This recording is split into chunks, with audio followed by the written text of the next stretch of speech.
Hi friends, and welcome back for another Facebook Live. Educators Taylor and Nick here, and we are joining you from our freshwater gallery this morning. And we are coming to you live today because it is the next holiday during Party for the Planet this Friday. Nick, do you know that? I had no idea. Tell me more. On Friday, it is Endangered Species Day. So Endangered Species Day, the goal is to celebrate the many threatened and endangered species across the planet, learn more about the threats that they face, and taking action in order to help protect these endangered species. So we'll tell you a little bit more about how we're celebrating here at the New England Aquarium this weekend. But first, we thought we'd start where we usually start, with some basics about endangered species. So, Nick, would you like to share with our audience what is the difference between a threatened or an endangered species? What does that mean exactly? I would love to share, Taylor. Thank you very much for that offer. And what does that mean, like Taylor said, right? So both threatened and endangered species have protections under law. According to the 1973 Endangered Species Act, an endangered species is a plant or animal that is at risk of extinction throughout all or part of its range. A threatened species is a plant or animal that is at risk of becoming endangered throughout all or part of its range.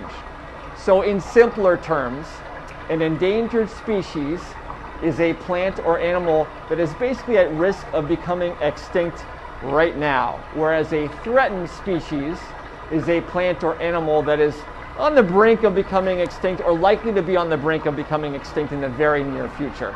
So endangered is a little bit more severe of a protection than threatened is. Now, you're probably wondering who decides whether something is endangered or threatened, and how do they make that decision, right? Because it's not easy. We have to include a lot of different factors in that decision-making process. So for the hard stuff, I'm going to turn it over to Taylor, who's going to tell us a little bit more about that process. Awesome. Thank you, Nick. So there are 5 major criteria that scientists and policymakers use to help decide whether they're going to add an animal or a plant to the endangered or threatened species list. So the first is whether there is a present or threatened deterioration, overutilization, or kind of reduction of their habitat or range. So basically, are we negatively impacting their home? The second criteria is overutilization for commercial, recreational, scientific, or educational uses. So essentially, are we taking too many of them out of the wild? The third consideration is whether there is disease or predation affecting their survival. So basically, are there diseases or other organisms that are impairing their ability to thrive in the wild? The fourth consideration is, are there existing rules that prevent them from coming out of the wild? So are the rules there? Are they effective? Are they protecting the animals or preventing them from being removed from their original habitats? And then the final criteria is, are there other man-made or natural reasons for impairing their survival? So basically, is there anything else that we should consider when we're going to add them to the endangered or threatened species list? So those are kind of the 5 big ones. And then scientists and policymakers will kind of put together an entire report that analyzes all 5 of these criteria. Whew, take a breath. That was a tough one, huh? It's a pretty intensive process. I mean, I think that's important to note, right? And Taylor really laid that out for us. Listings are based solely on the best available scientific and commercial data.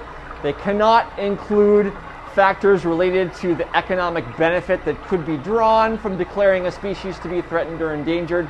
And as Taylor just described very eloquently, the process can be very long and it is very strict, and that is also because it can potentially include proposing and establishing protections for species that are going to be listed as threatened or endangered. Now, because this process has to take in all those factors that Taylor was describing and can be a little bit longer, there are tools in place that allow decision makers to gauge the magnitude and the immediacy of any threats to a particular species, and then potentially prioritize that species on the top of the consideration list. How did I do? Excellent, Nick. Okay, good. So the guidelines that Nick and I have just laid out, all of this information is actually how federal protections are put in place. So think at the national level here in the United States. But states can also have their own special rules and guidelines that protect threatened and endangered species. For example, right here in Massachusetts, not only do we have threatened and endangered species, but there are also special protections for species that are of special concern, which essentially means near threatened. There are also many international treaties and agreements that help protect endangered species internationally. You might be familiar with the, I'm going to try to get this, Conservation on International Trade and Endangered Species, or CITES. But essentially, international environmental law can be its entire own Facebook Live. So we're not going to dive into that too deep, other than to say that there are international laws that also protect endangered species. Taylor got all the hard sections during today's Facebook Live, but she's doing great.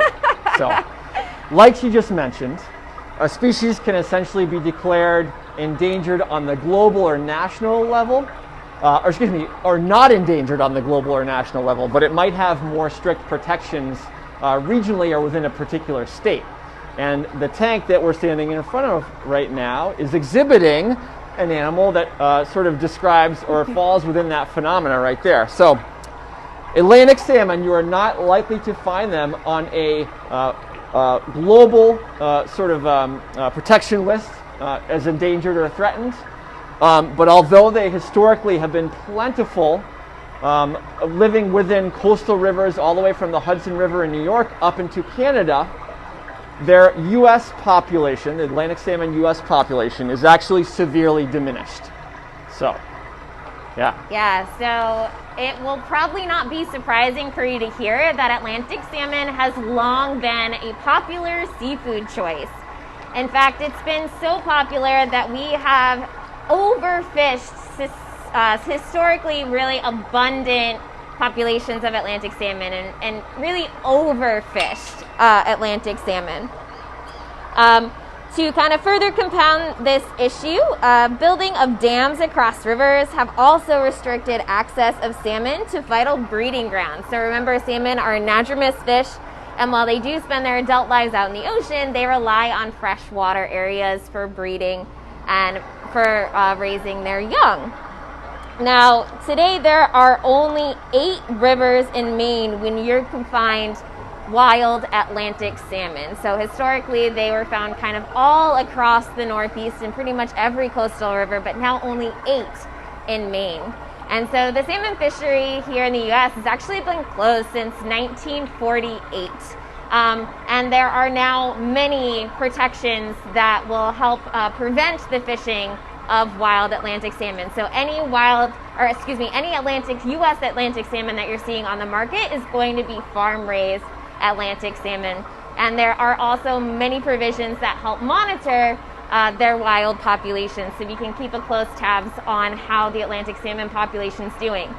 There's some other factors that play into this, so if you're really a salmon lover, I encourage you to do a little bit more research about what's impacting the wild populations, because it is a little more complex than Nick and I maybe mentioned in this Facebook Live. But essentially they're still not doing great, so it's probably not likely that the wild Atlantic salmon fishery is going to come back anytime soon. So with that, my friends, I think we will probably open up the comment section to questions. So remember, if you have a question, put it in the comment section, and our lovely assistant Marissa will read it off to us. What other endangered species do we have at the aquarium? That's a great question. And the short answer is quite a few. One of the reasons that we have these animals here is to help tell their stories and tell all of our visitors about the threats that they might face in the wild, so that hopefully our visitors are inspired to help protect their wild counterparts. So One that you all might be most familiar with is probably one of the most famous residents of the New England Aquarium. That is Myrtle, our green sea turtle. Green sea turtles are an endangered species. And also her counterparts, Caroline and retread loggerhead sea turtles, endangered species as well. Nick, do you want to throw out a couple? Can you think of a few? Sure. I believe our African penguins are endangered or threatened. Do you remember? Critically endangered. Critically endangered. Yep. So even more severe than just endangered. They're in their natural habitat along the southern coastline of Africa. Their habitats are threatened from predators and other human land use. Overfishing also has an impact on their population as well. So they're a good example too. And to be honest, there are a lot more in the aquarium, and that question sort of previews something that you can potentially learn if you come to visit us here at the aquarium this weekend. We're going to tell you a little bit more about that in a second, but if you do get a chance to visit us, you'll learn a little bit more about some of the different endangered and threatened species that we have in our care. Any other questions?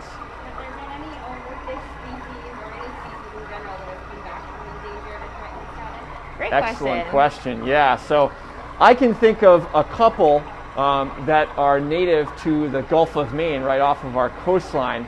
I think orange ruffy is a great example. There's also one that we created a public service announcement all about, Taylor, right? Yep.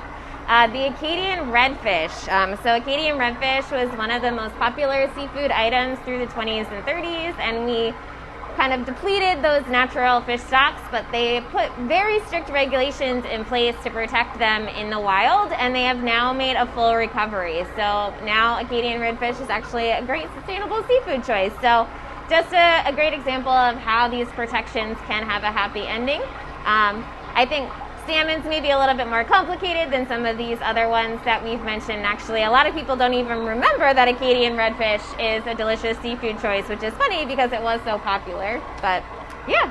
And I do know, Taylor, and I should be careful about this because I don't remember specifically which species, but I know swordfish in this area is also a species that's had some protections for a while now and is starting to come back and have much more healthy populations too.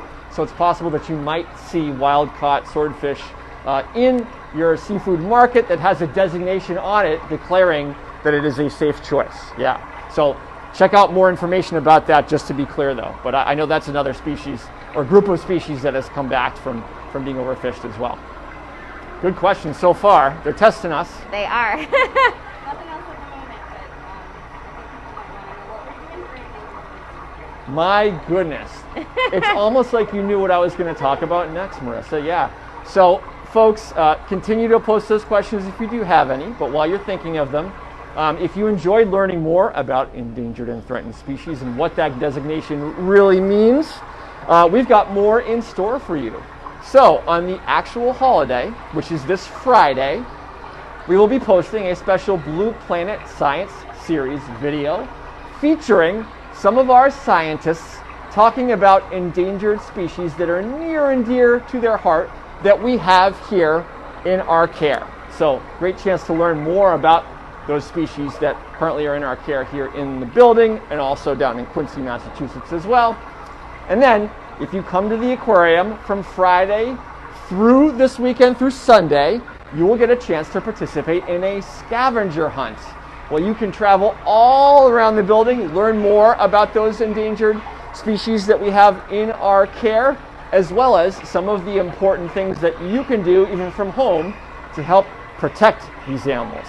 Now, speaking of protecting endangered species and trying to help those populations recover, things that you can do, well, there's a lot of them, but some of the big ones that come to my mind, Taylor, that I know that we've talked about in other presentations, are doing things like avoiding single-use plastics, choosing seafood that is harvested sustainably, always important and safely, and then lastly, thinking about how to make your home more energy efficient so that you can reduce your carbon footprint and have less of a contribution to climate change.